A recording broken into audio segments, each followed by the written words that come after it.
Hello, this is Andrew. Welcome to Collaborative Learning.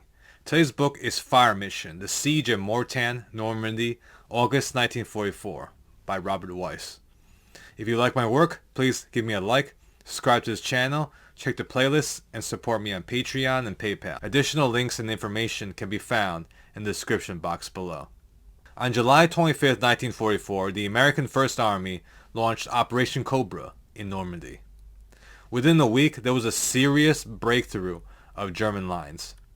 The German High Command launched a desperate panzer counterattack with the 47th Panzer Corps.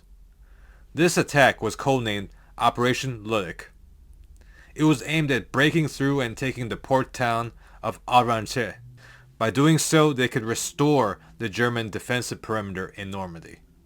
The stakes were very high. If they failed, the German defenses in Normandy would completely collapse, leading to a great military disaster and a great military victory for the Allied forces.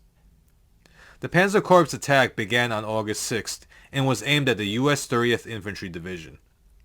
The 2nd SS Panzer Division quickly occupied the town of Mortain and much of the surrounding areas with a night attack. They encircled the 2nd Battalion, 120th Infantry Regiment, on the strategically vital Hill 314. Hill 314 was high ground that overlooked the surrounding areas for many miles. Artillery observers could see everything and shoot at everything. The Germans had to take this position in order to advance. The encircled battalion was now known as the Lost Battalion. Robert Weiss was an artillery observer and forward observer in the Lost Battalion. This fire mission memoir was constructed after the war by Weiss's archival research and post-war memories. He dug up his post-battle reports and also his memos of the artillery strikes he guided on Hill 314. The details of all his fire missions from August 7 to August 12, 1944 are integrated with the history of the Battle of Mortain. This memoir is uniquely valuable in demonstrating how artillery superiority can mold the battlefield and save otherwise inferior defending forces. Lieutenant Weiss was the sole surviving forward observer on Hill 314. He was responsible for calling down 193 artillery strikes on the Germans and prevented the defeat of American troops on the hill. It was this ring of fire that protected American troops for 6 days. Assault detachments from the German 2nd SS Panzer Division tried in vain to eliminate defenders and take the strategic hill. They attacked all day and all night using small infiltrating assault teams of individual infantry and tank platoons. They slowly chipped away at the US defense. At the same time, they shelled the American positions with direct and indirect fire from German artillery batteries and armored vehicles. They also tried to destroy the forward observers and partially succeeded. But they never managed to destroy the final team led by Lieutenant Weiss. Time and time again, they were zeroed in by Weiss's fire and hit with a concentrated firestorm, forcing them to flee and abandon their territorial gains. Weiss proved to be a thorn on the side of the German counteroffensive. Despite countless small unit infiltration attacks, the Germans only destroyed half of the Lost Battalion. Without taking the hill, the entire German Panzer Division was stuck in a stalemate and couldn't move forward. The lesson from the Lost Battalion in 1944 is not just restricted to World War II, but also has a timeless quality. For example, in 2023 we have a stalemate in the war in Ukraine. We are seeing major offensive failures of the tank on both sides. This has resulted in very little ground movement. The number one factor that has defeated the tank is defensive artillery fire supplemented by precision-guided munitions and drones. This is not news at all to the students of World War II. As the war moved into 1943, it was very evident that the rapidly increasing power of artillery and air support was defeating the tanks and infantry. To sum things up, firepower was defeating maneuver. The side with 10 times, 5 times, or merely 3 times superiority in artillery shells could have a massive tactical superiority with operational and strategic level impacts. In Normandy 1944, the side that possessed this superiority was the United States and the British and Commonwealth forces. The German historian William Tieck called it the firestorm in the last years of the war. It was the biggest trump card possessed by the Allies and decisive to Allied victory.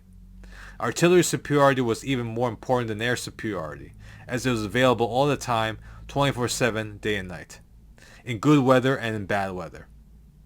Throughout the fighting in the last year of the war, it was evident that Allied artillery and air support routinely blunted divisional-sized German panzer counterattacks and inflicted heavy losses on them. The Allied artillery superiority also distorted German combat tactics. German capabilities of both attack and defense became greatly diminished. The wall of fire forced them to attack in spread out and thin penny packets. These were typically in platoon or company-sized tank and infantry teams. There were few opportunities for the Germans to launch massive combined arms offensives at the division, corps, and army level. The enormous discrepancy in ammunition supply also suppressed and damaged supporting German artillery batteries. It greatly slowed down German logistics and troop movements. All in all, it greatly hampered German offensive operations in the final year of the war and lowered their fighting efficiency. The most dangerous men in the US Army were the forward observers. These were the men in charge of spotting and guiding this massive artillery fire capability. They could routinely drop up to several thousand shells a day on enemy targets and inflict hundreds of thousands of casualties on attacking German troops in a single day. The artillery fire could reliably stop German attacks and even knock out German tanks. Forward observer teams were attached to frontline combat units. These teams had artillery observation equipment, scopes, and radios. Their job was to select targets and communicate to a centralized artillery headquarters called the Fire Direction Center. The Fire Direction Center would then perform the artillery planning and execute orders to artillery units. The firepower was not limited to just one artillery battery or even one artillery battalion. It could be extended to all 4 artillery battalions of a division, plus multiple battalions of corps artillery. At Mortain, the Lost Battalion was supported by 7 artillery battalions, firing over 2,000 rounds a day, which is a remarkably high level of firepower. The speed of firepower delivery was also impressive. Sometimes it took just 15 minutes to start shelling attacking German forces.